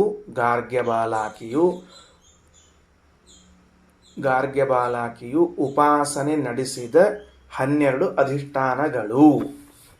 ಗಾರ್ಗ್ಯಬಾಲಾಕಿಯು ಉಪಾಸನೆ ನಡೆಸಿದ 12 ಅಧಿಷ್ಠಾನಗಳು. ಮೊದಲನೇ ಅಧಿಷ್ಠಾನ ಫಸ್ಟ್ ಕಾಲಮ್ ಒಳಗೆ ಒಂದು ಕಡೆಗೆ ಆದಿತ್ಯ ಅಥವಾ ಸೂರ್ಯ. ಸೂರ್ಯನ ಬರ್ಕೊಂಡು ಸೂರ್ಯನ ಮುಂದೆ ಪರಮಾತ್ಮ ಅಂತ ಬರ್ಕೊಂಡು ಅದರ ಮುಂದೆ ನೆಕ್ಸ್ಟ್ ಕಾಲಮ್ ಒಳಗೆ 3 ಅತಿಷ್ಠ, ಮೂರ್ಧ, ರಾಜ ಎಂಬ ಗುಣ. ಮೊದಲನೇ ಕಾಲಮ್ ಒಳಗೆ ಸೂರ್ಯ, ಅವನು ಪ್ರತಿಮಾ, ಅವನ ಅಂತರ್ಗತನಾಗಿ ಪರಮಾತ್ಮ ಎರಡನೇ ಕಾಲಮ್ ಒಳಗೆ. ಮೂರನೇ ಕಾಲಮ್ ಒಳಗೆ 3 ಗುಣಗಳು, ಅತಿಷ್ಠ, ಮೂರ್ಧ, ರಾಜ ಎನ್ನುವಂತಹದ್ದು. ಅಂದ್ರೆ ಮೊದಲ 2 ಕಾಲಮ್ಮು ಬಾಲಾಕಿಗೆ ಸಂಬಂಧಪಟ್ಟದ್ದು, ಕೊನೆ ಕಾಲಮ್ಮು ಅಜಾತಶತ್ರುವಿಗೆ ಸಂಬಂಧಪಟ್ಟದ್ದು. ಒಟ್ಟಿನಲ್ಲಿ ನಾವು ತಿಳ್ಕೊಳ್ಳಿಕ್ಕೆ ಏನು ಉಪಾಸನಕ್ಕೆ ಅಥವಾ ಜ್ಞಾನಕ್ಕೆ ಏನು ಬೇಕೋ ಅದನ್ನು ಹೇಳಿದ್ದೀನಿ, ಅಷ್ಟು ಬರ್ಕೊಂಡ್ಬಿಡ್ರಿ. ಎರಡನೇದ್ದು ಯಾವುದು? ಚಂದ್ರ ಪರಮಾತ್ಮ. ಮುಂದೆ ಶುಕ್ಲಾಂಬರಧರ ಸೋಮ ರಾಜ, ಮೂರನೇ ಕಾಲಂ ಒಳಗೆ ಶುಕ್ಲಾಂಬರಧರ ಸೋಮ ರಾಜ. ಮೊದಲನೇ ಕಾಲಂ ಅಧಿಷ್ಠಾನ ಚಂದ್ರನಲ್ಲಿ, ಪರಮಾತ್ಮನ ಉಪಾಸನ ಎರಡನೇ ಕಾಲಂ ಒಳಗೆ, ಮೂರನೇದ್ರೊಳಗೆ ಶುಕ್ಲಾಂಬರಧರ ಸೋಮ ರಾಜ. ಮುಗೀತು. ಇನ್ನು ಮೂರನೇದ್ದು ಅಧಿಷ್ಠಾನ ವಿದ್ಯುತ್ತು. ವಿದ್ಯುತ್ತು ಅಂದರೆ ಮಿಂಚು. ಮಿಂಚು ಮಿಂಚು ಪರಮಾತ್ಮ ಅಲ್ಲಿ ತೇಜಸ್ವಿ ಎಂದು ಗುಣ. ಮೂರನೇದೊಳಗೆ ವಿದ್ಯುತ್ತು ಪರಮಾತ್ಮ ತೇಜಸ್ವಿ ಅಂತ ಬರ್ಕೊಳ್ರಿ. ಆಕಾಶ ಪರಮಾತ್ಮ ಪೂರ್ಣ ಅಪ್ರವರ್ತಿ. ಪೂರ್ಣ ಅಪ್ರವರ್ತಿ. ಪೂರ್ಣ ಅಂತ ಬರ್ಕೊಂಡು ಬಾರ್ ಹಾಕ್ಕೊಂಡು ಅಪ್ರವರ್ತಿ ಅಂತ ಬರ್ಕೊಂಡು ಬ್ರಾಕೆಟ್ ಒಳಗೆ ಅಪ್ರವರ್ತಿ ಬಾಜು ಜಾಗ ಇದ್ರೆ ಪ್ರೇರಕ ನಿಲ್ಲದವನು ಅಂತ ಬರ್ಕೋಬೇಕು. ಪ್ರೇರಕ ನಿಲ್ಲದವನು. ಅಧಿಷ್ಠಾನ ವಾಯು. ವಾಯುವಿನಲ್ಲಿ ಪರಮಾತ್ಮ. ಆ ಪರಮಾತ್ಮನ ಪಕ್ಕದಲ್ಲಿ ಮುಂದೆ ಇಂದ್ರ ವೈಕುಂಠ ಅಪರಾಜಿತ ಸೇನಾ. ಹಂಗೆ ಬರ್ಕೊಳ್ರಿ. ಇಂದ್ರ ವೈಕುಂಠ ಅಪರಾಜಿತ ಸೇನಾ ಅಂತ ಮುಂದಿನ ಕಾಲಮಲ್ಲಿ ಬರ್ಕೊಂಡ್ಬಿಡ್ರಿ. ಪರಮೈಶ್ವರ್ಯಯುಕ್ತನಾದವನು, ಪರಾಭವರಹಿತನಾದವನು, ಪರಾಭವರಹಿತವಾದ ತನ್ನದೇ ಆದ ಅನೇಕ ರೂಪಗಳನ್ನು ಸೇನೆಯಾಗಿ ಉಳ್ಳವನು ಅಂತ ಅರ್ಥ. ಅಪರಾಜಿತ ಸೇನಾ ಅನ್ನೋದಕ್ಕೆ ಅವೆಲ್ಲ ಹಿಂದೆ ಬರ್ಕೊಂಡಿರಿ. ಇಲ್ಲಿ ಸುಮ್ಮನೆ ಅಷ್ಟಷ್ಟು ಬರ್ಕೋತ ಹೋಗ್ರಿ. ಇನ್ನು ಆರನೇ ಅಧಿಷ್ಠಾನ ಅಗ್ನಿ ಪರಮಾತ್ಮ ವಿಷಾಸಹಿ. ವಿಷಾಸಹಿ ಶತ್ರುಗಳಿಂದ ಸಹಿಸಲು ಅಸಾಧ್ಯ. ವಿಷಾಸಹಿ ಅನ್ನೋ ಶಬ್ದಕ್ಕೆ. ಇನ್ನು ಅದಾದ ಮೇಲೆ ಏಳನೇ ಅಧಿಷ್ಠಾನ ನೀರು. ಏಳನೇ ಅಧಿಷ್ಠಾನ ಯಾವುದು? ನೀರು. ಪರಮಾತ್ಮ ಮುಂದೆ ಪ್ರತಿರೂಪ ಎಂಬ ಗುಣ. ಬ್ರಾಕೆಟ್ ಒಳಗೆ ಅನುಕೂಲ ಅಂತ ಬರ್ಕೋಬೇಕು. ನೀರು ಪರಮಾತ್ಮ ಪ್ರತಿರೂಪ ಅಂತ ಬರ್ಕೊಂಡು ಬ್ರಾಕೆಟ್ ಒಳಗೆ ಅನುಕೂಲ ಅಂತ ಬರ್ಕೊಳ್ರಿ. ಮುಂದಿಂದ ಯಾವುದು? ಎಂಟನೇದ್ದು ಕನ್ನಡಿ. ಕನ್ನಡಿ ಬರ್ಕೊಳ್ರಿ. ಕನ್ನಡಿ. ಕನ್ನಡಿ ಪರಮಾತ್ಮ ರೋಚಿಷ್ಣು ಅಂತ ಗುಣ. ರೋಚಿಷ್ಣು ಅಂತ ಅನ್ನೋದು ಅತ್ಯಂತ ಪ್ರಕಾಶ ಸ್ವಭಾವ. ರೋಚಿಷ್ಣು ಅಂತ ಬರ್ಕೊಂಡು ಅತ್ಯಂತ ಪ್ರಕಾಶ ಸ್ವಭಾವ ಅಂತ ಬರ್ಕೊಳ್ರಿ. ಕನ್ನಡಿ ಪರಮಾತ್ಮ ಅತ್ಯಂತ ರೋಚಿಷ್ಣು. ರೋಚಿಷ್ಣು ಅತ್ಯಂತ ಪ್ರಕಾಶ ಸ್ವಭಾವ. ಇನ್ನು ಮುಂದೆ ಒಂಬತ್ತನೇ ಅಧಿಷ್ಠಾನ ಪಶ್ಚಾತ್ ಶಬ್ದ ಅಂತ ಬರ್ಕೊಳ್ರಿ. ಯಾವುದೋ ಶಬ್ದ ಅಲ್ಲ, ಪಶ್ಚಾತ್ ಶಬ್ದ. ಯಂತಂ ಪಶ್ಚಾತ್ ಶಬ್ದೇನ ಉದ್ಯತೆ ಅಂತದ. ಶಬ್ದೇನ ಉದ್ಯತೆ ಏತಮೇವಾಹಂ ಬ್ರಹ್ಮೋಪಾಸೆ ಅಂತ. ಪಶ್ಚಾತ್ ಶಬ್ದ ಅಂತ ಬರ್ಕೊಂಡು ಅಲ್ಲಿ ಕೆಳಗೆ ನಡೆದಾಗ ಬರುವ ಶಬ್ದ ಅಂತ ಬರ್ಕೊಳ್ರಿ. ಅಂದ್ರೆ ಗೊತ್ತಾಗ್ತದೆ. ನಡೆದಾಗ ಬರುವ ಶಬ್ದ ಬ್ರಾಕೆಟ್ ಒಳಗೆ ಕೆಳಗೆ ಹಾಕ್ಕೊಂಬಿಡ್ರಿ. ಅಲ್ಲೇ ಮುಂದೆ ಎರಡನೇ ಕಾಲಮ್ ಒಳಗೆ ಪರಮಾತ್ಮ ಅಂತ ಬರ್ಕೊಳ್ರಿ. ಮೂರನೇ ಕಾಲಮ್ ಒಳಗೆ ಆಯುಷ್ಯಪ್ರದ ಅಂತ ಬರ್ಕೊಳ್ರಿ. ಹತ್ತನೇ ಅಧಿಷ್ಠಾನ. ಹತ್ತನೇ ಅಧಿಷ್ಠಾನ ಯಾವುದು? ದಿಕ್ಕುಗಳು. ದಿಕ್ಕುಗಳು. ದಿಕ್ಕುಗಳು ಪರಮಾತ್ಮ. ಮುಂದೆ ಗುಣ ಯಾವುದು? ಶಾಶ್ವತ ಪರಿವಾರ ಉಳ್ಳವನು. ಶಾಶ್ವತ ಪರಿವಾರ ಉಳ್ಳವನು. ಹತ್ತನೆಯದ್ದು ದಿಕ್ಕು ಪರಮಾತ್ಮ ಶಾಶ್ವತ ಪರಿವಾರ ಉಳ್ಳವನು. ಸರಿ. ಹನ್ನೊಂದನೇ ಅಧಿಷ್ಠಾನ ನೆರಳು ಪರಮಾತ್ಮ ಮೃತ್ಯು. ನೆರಳು ಪರಮಾತ್ಮ ಮೃತ್ಯು. ಹನ್ನೆರಡನೇ ಅಧಿಷ್ಠಾನ ಚತುರ್ಮುಖ. ಹನ್ನೆರಡನೇ ಅಧಿಷ್ಠಾನ ಚತುರ್ಮುಖ ಪರಮಾತ್ಮ ಚಿತ್ತಾಭಿಮಾನಿ. ಚಿತ್ತಾಭಿಮಾನಿ ಅಂದ್ರೆ ಚಿತ್ತಾಭಿಮಾನಿಯಾದ ಬ್ರಹ್ಮನಿಂದ ಸೇವ್ಯ ಅಂತ ಬರ್ಕೋಬೇಕು. ಚಿತ್ತಾಭಿಮಾನಿ ಅಂತ ಇಷ್ಟ ಅಲ್ಲ. ಆ ಭಗವಂತ ಚಿತ್ತಾಭಿಮಾನಿ ಅಂದ್ರೆ ಬ್ರಹ್ಮದೇವರು ಚಿತ್ತಕ್ಕೆ ಅಭಿಮಾನಿ ಕರೆಕ್ಟು. ಚಿತ್ತಾಭಿಮಾನಿ ಬ್ರಹ್ಮದೇವ್ರಿಗೆ ಹೇಳಿದ್ರೆ ಪರಮಾತ್ಮ ಏನು ಬಂತು ಅಂದ್ರೆ ಅಂತಹ ಚಿತ್ತಾಭಿಮಾನಿಯಾದ ಬ್ರಹ್ಮನಿಂದ ಸೇವ್ಯನಾದವನು ಎಂದು ನಾನು ಉಪಾಸನ ಮಾಡ್ತೀನಿ ಅಂತ ಅಜಾತಶತ್ರು ಹೇಳಿದ್ದು. ಅಂದರೆ ಹಿಂದಿಂದೆಲ್ಲ ಭಗವಂತನಲ್ಲಿ ಗುಣಗಳನ್ನು ಹೇಳಿ ಇಲ್ಲಿ ಬರೇ ಬ್ರಹ್ಮದೇವರು ಚಿತ್ತಾಭಿಮಾನಿಗಳು ಅಂತ ಹೇಳ್ಬಿಟ್ರೆ ಬ್ರಹ್ಮದೇವರ ಉಪಾಸನ ಆದಂಗೆ ಆಗಿಬಿಡ್ತದೆ. ಅದಕ್ಕೆ ಬ್ರಹ್ಮದೇವರ ಉಪಾಸನ ಅಲ್ಲ, ಬ್ರಹ್ಮದೇವರ ಅಂತರ್ಯಾಮಿಯಾದ ಭಗವಂತ ಚಿತ್ತಾಭಿಮಾನಿಯಾದ ಅವರಿಂದ ಉಪಾಸನೆ ನಡೆಸಲ್ಪಟ್ಟವನು ಅಂತ ಅರ್ಥ. ಮುಗೀತು. ಇಷ್ಟು ಹೇಳಿ ಮುಗಿಸಿದರು. ಎರಡೂ ಅಧಿಷ್ಠಾನಗಳು, ಅಲ್ಲಿರುವ ಪರಮಾತ್ಮ, ಅಲ್ಲಿರುವ ಗುಣಗಳೇನು ಅಂತ ತಿಳ್ಕೊಂಡಾತು. ಇದು ಅಜಾತಶತ್ರು ಹಾಗೂ ಗಾರ್ಗ್ಯ ಬಾಲಾಕಿಯ ಸಂವಾದ ಮುಗಿತು. ಬಾಲಾಕಿ ನಾನು ಬಹಳ ಎತ್ತರದ ವಿಚಾರವಂತ, ಎತ್ತರದ ವ್ಯಕ್ತಿ, ಉಪಾಸಕ ಅಂತ ತಿಳಿದಿದ್ದ. ಆದರೆ ಯಾವಾಗ ಅಜಾತಶತ್ರುವಿನ ಮುಂದೆ ಬಂದನೋ ನಾನು ಸಣ್ಣವನಾದೆ, ಕುಗ್ಗಿ ಹೋದೆ ಅಂತ ತಿಳಿತು. ಆಗ ಕೇಳ್ತಾನೆ ಮುಂದೆ ನೋಡ್ರಿ ಮಂತ್ರದಲ್ಲಿ, ಭಾಷ್ಯ ಓದೀವಿ. ಭಾಷ್ಯ ಆದಮೇಲೆ ಮುಂದಿನ ವಾಕ್ಯ ಸಹೋವಾಚ ಅಜಾತಶತ್ರು ಏತಾವನ್ನು ಇತಿ. ಆ ಅಜಾತಶತ್ರು ಅಂತಾನೆ, ಇಷ್ಟೇ ನಾನು ತಿಳ್ಕೊಂಡದ್ದು ಅಂದ್ಬಿಟ್ಟ. ಯೋ ಇಷ್ಟೇ ನಾನು ತಿಳ್ಕೊಂಡದ್ದು ಅಂದ್ಬಿಟ್ಟ. ಭಾರಿ ಆಶ್ಚರ್ಯ, ಭಾರಿ ಆಶ್ಚರ್ಯ. ಅವ ನಾ ತಿಳ್ಕೊಂಡದ್ದು ಭಾಳ ಜಾಸ್ತಿ ಅದ ಅಂತ ಅನ್ಕೊಂಡು 12 ಅಧಿಷ್ಠಾನಗಳಲ್ಲಿ ಭಗವಂತನನ್ನು ಉಪಾಸನಾ ಮಾಡ್ತೀನಿ ನಾನು. ಅಯ್ಯ ಇಷ್ಟನ ಅಂದ್ಬಿಟ್ಟ, ಟುಸ್ ಆಗಿಬಿಡುತ್ತೆ ಪೂರ್ಣ. ಒಂದ್ಸಲಿ ಸುಮಧ್ವಿಜಯದಲ್ಲಿ ಒಂದು ಪ್ರಸಂಗ ಹೇಳ್ತಾರೆ ಶ್ರೀಮದಾಚಾರ್ಯರು. ಆಚಾರ್ಯರು ಸಂಚಾರ ಮಾಡ್ತಾ ಈ ಕೇರಳ ದೇಶಕ್ಕೆ ಬಂದಿದ್ರಂತೆ, ಕೇರಳ ಭಾಗಕ್ಕೆ, ಅಲ್ಲಿ ತಮಿಳುನಾಡು ಕೇರಳ ಪ್ರಾಂತಕ್ಕೆ ಬಂದಾಗ ಅಲ್ಲೊಬ್ಬ ಸಿದ್ಧ ಪುರುಷ ಇದ್ದವ. ಎಷ್ಟು ಸಿದ್ಧ ಪುರುಷ ಅವೇನಿದ್ದ ಅಂದರೆ ವರಾಹ ಮಂತ್ರದ ಸಿದ್ಧ ಪುರುಷ. ಆ ಶ್ರೀಮುಷ್ಣ ಕ್ಷೇತ್ರದ ಹತ್ತಿರದಲ್ಲಿ ಬರುವಾಗ ಸಿಕ್ನಂತ ದಾರಿಯಲ್ಲಿ ಶ್ರೀಮದಾಚಾರ್ಯ ಮುಂದೆ ಹೇಳಿದಂತ, ನೋಡ್ರಿ ನಾನು ವರಾಹ ಮಂತ್ರ ಸಿದ್ಧ ಮಾಡ್ಕೊಂಡೀನಿ ಅಂತ. ಆಚಾರ್ಯ ಅಂದರು, ಎಷ್ಟು ಮಂತ್ರ ಬರ್ತಾವಪ್ಪ ನಿನಗೆ ಅಂತ ಕೇಳಿದ್ರು. ವರಾಹ ಮಂತ್ರ ಎಷ್ಟು ಬರ್ತಾವ? ಅವಂಗ 32 ವರಾಹ ಮಂತ್ರ ಬರ್ತಿದ್ವು ಅಂತ್ರಿ. ಊಹಾ ಮಾಡ್ಕೋತೀರನ 32 ವರಾಹ ಮಂತ್ರ ಅಂದ್ರೆ ಒಂದು ವರಾಹ ಮಂತ್ರ ನೆನಪಿಟ್ಕೊಳಿಕ್ಕೆ ಆಗಂಗಿಲ್ಲ ನಮಗೆ. 32 ವರಾಹ ಮಂತ್ರ ಬರ್ತಿದ್ವು ಅಂತ ಅವಂಗ. ಅವ ಅಂದ 32 ವರಾಹ ಮಂತ್ರ ಬರ್ತಾವ ನನಗೆ ಅಂತ. ಆಚಾರ ಅಂದರು, ಇಷ್ಟೇ ವರಾಹ ಮಂತ್ರಗಳವ ಅಂತ ನೀ ತಿಳ್ಕೊಂಡ್ರೆ ಭ್ರಾಂತಿಯೊಳಗಿದ್ದಿ, ಇನ್ನು ಮುಂದಿಂದ ನಾ ಹೇಳ್ತೀನಿ ಕೇಳು ಅಂತ ಹೇಳಿದ್ರಂತ ಆಚಾರ. ಇಷ್ಟ ಎನ್ನಿ ತಿಳ್ಕೊಂಡದ್ದು ಅಂತ. ಯಾಕಂದ್ರೆ ಶ್ರೀಮದಾಚಾರ್ಯರು 7 ಮಹಾಮಂತ್ರಗಳನ್ನು ಬಲ್ಲವರು. ಮಂತ್ರಾಲಯ ಸ್ವಾಮಿಗಳವರು ಪ್ರಾತಃ ಸಂಕಲ್ಪದಲ್ಲಿ ಹೇಳುವಾಗ ಸಂಸಿದ್ಧ 7 ಮಹಾಮಂತ್ರಾಣಂ. ಎಲ್ಲಿ 32, ಎಲ್ಲಿ 7 ಕೋಟಿ, ಏನು ಸಂಬಂಧ ಇದೆಯಾ ಏನಾರ? ಅವ ತಣ್ಣಗಾಗಿ ಹೋಗ್ಬಿಟ್ಟ ಯೋಗಿ ಅಂತ. ಇದನ್ನು ನಾರಾಯಣ ಪಂಡಿತಾಚಾರ್ಯ ದಾಖಲೆ ಮಾಡ್ತಾರೆ ಭಾವಪ್ರಕಾಶಿಕಾದೊಳಗೆ. ಅದಕ್ಕೆ ದೊಡ್ಡವ್ರ ಜೊತೆಗಿದ್ದಾಗ ಸಣ್ಣವ್ರು ಗಪ್ಪಿರೋದು ಚಲೋ ಕೆಲಸ ಮಾಡ್ಬೇಕ್ರಿ, ಭಾಳ ಬಾಯಿ ತೆಗಿಲಿಕ್ಕೆ ಹೋಗಬಾರ್ದು. ಯಾರ ಜೊತೆಗೆ ಮಾತಾಡ್ತಿರ್ತೀವಿ, ಏನು ಮಾತಾಡ್ತಿರ್ತೀವಿ ಅಂತ ನೋಡಿ ಒಂದು ಹೊಲಿಗೆ ಹಾಕ್ಕೊಂಡ್ಬಿಟ್ರಂದ್ರೆ ಸುರಕ್ಷಿತ ಜ್ಞಾನಿಗಳಾಗ್ತಿರ್ತಾರೆ. ಆ 32ಕ್ಕೆ ಭಾಳ ದೊಡ್ಡವ ಅಂತ ತಿಳ್ಕೊಂಡಿದ್ದ, ಇವ 12ಕ್ಕೆ ಭಾಳ ದೊಡ್ಡವ ಅಂತ ತಿಳ್ಕೊಂಡಿದ್ದ. ಈ ಋಷಿಕುಮಾರ 12 ಅಧಿಷ್ಠಾನಗಳು, ಆ ಬ್ರಾಹ್ಮಣ 32 ತಿಳ್ಕೊಂಡಿದ್ರೆ ಆಚಾರ್ಯ 7 ಕೋಟಿ ತೋರಿಸ್ಕೊಟ್ರು. ಅಂದರೆ ಅಷ್ಟು ಮಂತ್ರಗಳನ್ನು ಹೇಳ್ತಾ ಇದ್ದಾರೆ. ಇವರಿಗೆ ಮುಂದಿನ ವಿಷಯವನ್ನು ಹೇಳ್ತಾರೆ. ಸಹೋವಾಚ ಅಜಾತಶತ್ರು, ಏತಾವನ್ನು ಇಷ್ಟೇ ಏನೋ ನೀ ತಿಳ್ಕೊಂಡದ್ದು. ಅಯ್ಯಯ್ಯ ಅವ ಅಂದ ಪಾಪ. ಇನ್ನವ ದುರಹಂಕಾರ ಪಡಲಿಲ್ಲ, ಅರ್ಥ ಆಯಿತು. ನೋಡ್ರಿ, ಬ್ರಾಹ್ಮಣ ಕುಮಾರನಾದದ್ದರಿಂದ ಕ್ಷಣಕಾಲ ವಿದ್ಯೆಯಿಂದ ದುರಹಂಕಾರ ಬಂದಿದ್ರು ಆ ಬ್ರಾಹ್ಮಣತ್ವ ಇದೆಯಲ್ಲ ಅದು ಅವನಿಗೆ ತಕ್ಷಣಕ್ಕೆ ಎಚ್ಚರ ಆಯಿತು.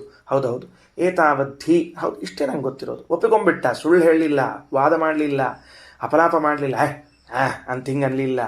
ಏತಾವಧಿ ನ ಏತಾವತಾ ವಿದಿತಂ ಭವತಿ, ಇಷ್ಟು ನಾನು ತಿಳಿದುಕೊಂಡಿದ್ದೇನೆ ಅಂತ ಹೇಳಿದ್ರೆ ಏನಂತಾರೆ ಗೊತ್ತೇನ್ರಿ ಅವ ಅಜಾತಶತ್ರು?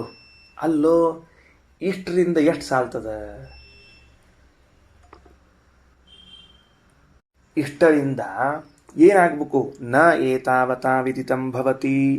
ಈ 12 ಸ್ಥಳಗಳಲ್ಲಿ ಭಗವಂತನನ್ನು ನೀನು ತಿಳಿದ ಮಾತ್ರಕ್ಕೆ, ಉಪಾಸನೆ ಮಾಡಿದ ಮಾತ್ರಕ್ಕೆ ನಿನಗೆ ಭಗವಂತನನ್ನು ತಿಳಿದಂತೆ ಆಗುವುದಿಲ್ಲ. ಯಾಕಂತ ಕೇಳಿದರೆ, ಹೃದಯಗತವಾದ ಭಗವಂತನನ್ನು ಎಲ್ಲಿವರೆಗೆ ತಿಳಿಯೋದಿಲ್ಲವೋ ಅಲ್ಲಿವರೆಗೆ ವಾಸ್ತವದಲ್ಲಿ ಪರಮಾತ್ಮನನ್ನು ತಿಳಿದಂತೆ ಅಲ್ಲ ನೀನು. ಎಲ್ಲಿದ್ದ ಭಗವಂತನ ತಿಳಿಬೇಕು? ಹೃದಯಾಂತರ್ಗತನಾದ ಸ್ವಬಿಂಬನಾದ ಭಗವಂತನನ್ನು ಉಪಾಸನ ಮಾಡದ ಹೊರತು, ತಿಳಿಯದ ಹೊರತು, ಹೊರಗಡೆಗೆ ಕೋಟಿ ಕೋಟಿ ಸ್ಥಳಗಳಲ್ಲಿ ಭಗವಂತನನ್ನು ತಿಳಿದಿದ್ರೂ ನಿಜವಾದ ಅರ್ಥದಲ್ಲಿ ಭಗವಂತನನ್ನು ತಿಳಿದೇ ಇಲ್ಲ. ಏನಂತಾರ? ನ ಏತಾವತಾ ವಿದಿತಂ ಭವತಿ. ಇಷ್ಟು ತಿಳಿದ ಮಾತ್ರಕ್ಕೆ ಆಯಿತು ನಾನು ತಿಳಿದು ಬಿಟ್ಟೆ ಅಂತ ಮಾತ್ರ ಅಂದುಕೊಳ್ಳಿಕ್ಕೆ ಹೋಗಬೇಡ. ಸಹೋವಾಚ ಗಾರ್ಗ್ಯ ಉಪತ್ವಾಯಾನಿ ಇತಿ. ಅದಕ್ಕೆ ಗಾರ್ಗ್ಯ ಅಂತಾನೆ. ಹಂಗಾದ್ರೆ ನಾನು ಆ ವಿಷಯವನ್ನು ತಿಳಿದುಕೊಳ್ಳಲು ನಿನ್ನ ಶಿಷ್ಯನಾಗುತ್ತೇನೆ. ಇದು ನಿಜವಾದ ಲಕ್ಷಣ. ಇದು ನಿಜವಾದ ಲಕ್ಷಣ. ಗೊತ್ತಿಲ್ಲ, ಎಸ್ ಸರೆಂಡರ್, ನಾನು ನಿನಗೆ ಶಿಷ್ಯನಾಗಿಬಿಡ್ತೀನಿ, ಪಾಠ ಹೇಳ್ಕೊಡು ನನಗೆ ಅಂತ ಹೇಳ್ತಾ. ಈ ಸಂದರ್ಭದಲ್ಲಿ ರಾಯರು ಖಂಡಾರ್ಥದಲ್ಲಿ ಏನು ಬರೆದಿದ್ದಾರೆ, ಆ್ಯಕ್ಚುಲಿ ಇಲ್ಲೇ ಅದನ್ನ ಮುಂದದು ಅಂದರೆ ಭಾಷ್ಯದಲ್ಲಿ ಅದ. ಆ ಭಾಷ್ಯದಲ್ಲಿ ಇದ್ದದ್ದನ್ನೇ ರಾಯರು ಖಂಡಾರ್ಥದಲ್ಲಿ ಭಾಳ ಚಂದ ಬರೆದಾರೆ. ಒಂಚೂರು ಮೊದಲು ಭಾಷ್ಯ ಓದಿಬಿಡ್ತೀನಿ. ಭಾಷ್ಯದ ವಿವರಣೆ, ಖಂಡಾರ್ಥ ಎರಡೂ ಸೇರಿಸ್ಕೊಂಡು ಒಂದು ಚಿಂತನ ಮಾಡೋಣಂತ. ಭಾಷ್ಯ ತಗೊಳ್ರಿ. ಸ್ವಹೃದಿ ಸ್ಥಿತಂ ಸ್ವನಿಯಾಮಕಂ ಭಗವದ್ರೂಪಂ ಉಪಾಸ್ಯೈವ ಮೋಕ್ಷೋ ಭವತಿ. ನೀನು 100 ಅಧಿಷ್ಠಾನಗಳಲ್ಲಿ ಭಗವಂತನ ಚಿಂತನೆ ಮಾಡು, ಆದರೆ ಅದು ನಿನಗೆ ಮೋಕ್ಷಕಾರಕ ಅಲ್ಲ. ಅದು ನಿನಗೆ ಮೋಕ್ಷಕಾರಕ ಅಲ್ಲ. ದೇವತಾಸು ಭಗವಂತಂ ಉಪಾಸ್ಯ, ಬೇರೆ ಬೇರೆ ದೇವತೆಗಳಲ್ಲಿ ಭಗವಂತನ ಉಪಾಸನೆಯನ್ನು ಮಾಡಿದರೆ ತತ್ತದ್ದೇವತಾ ಸಮೀಪಂ ಪ್ರಾಪ್ಯ, ಆಯಾ ದೇವತೆಗಳ ಸಮೀಪಕ್ಕೆ ಹೋಗ್ತೀಯ ಹೊರತಾಗಿ ಏನಾಗೋದಿಲ್ಲ, ನಿನಗೆ ಮೋಕ್ಷ ಆಗೋದಿಲ್ಲ. ಮೋಕ್ಷ ಆಗೋದಿಲ್ಲ. ಪುನಃ ಸ್ವಹೃದಯಸ್ಥಮುಪಾಸ್ಯೈವ ಮೋಕ್ಷೋ ಭವತಿ. ನಿನ್ನ ಹೃದಯದಲ್ಲಿದ್ದ ಭಗವಂತನ ಉಪಾಸನೆಯನ್ನು ಮಾಡಿದರೆ ಅಷ್ಟೇ ನಿನಗೆ ಮೋಕ್ಷ ಆಗ್ತದೆ ಅನ್ನೋ ಅಭಿಪ್ರಾಯದಲ್ಲಿ ನೈತಾವತ ವಿದಿತಂ ಭವತಿ ಇತ್ಯುಕ್ತಂ. ಅದಕ್ಕೆ ಅಜಾತಶತ್ರು ಹೇಳಿದ್ದು ಇಷ್ಟು ತಿಳಿದ ಮಾತ್ರಕ್ಕೆ ನಿನಗೇನು ಮೋಕ್ಷ ಆಗುವುದಿಲ್ಲ ಅಂತ ಹೇಳಿದ. ಈ ಭಾಷ್ಯವಾಕ್ಯ ಸ್ವಹೃದಿ ಸ್ಥಿತಂ, ನನ್ನ ಹೃದಯದಲ್ಲಿರುವ ಸ್ವನಿಯಾಮಕಂ, ನನಗೆ ನಿಯಾಮಕನಾದ ಭಗವದ್ರೂಪಂ, ಭಗವಂತನ ರೂಪವನ್ನು ಉಪಾಸ್ಯೈವ ಅಂದರೆ ಬಿಂಬೋಪಾಸನೆಯನ್ನು ಮಾಡಿಯೇ ಮೋಕ್ಷೋ ಭವತಿ, ಮೋಕ್ಷ ಆಗ್ತದೆ. ಮತ್ತು ದೇವತಾಸು ಅಲ್ರಿ 12 ದೇವತೆಗಳನ್ನು ಹೇಳಿದ್ದೀನಿ, ಮತ್ತು ಅಲ್ಲಿ ಉಪಾಸನ ಮಾಡ್ಲಿಕ್ಕತ್ತೀನಲ್ಲ ಅಂದ್ರೆ ದೇವತಾಸು ಭಗವಂತಂ ಉಪಾಸ್ಯ, ದೇವತೆಗಳಲ್ಲಿ ಭಗವಂತನ ಉಪಾಸನ ಮಾಡಿದರೆ ಫಲ ಏನು?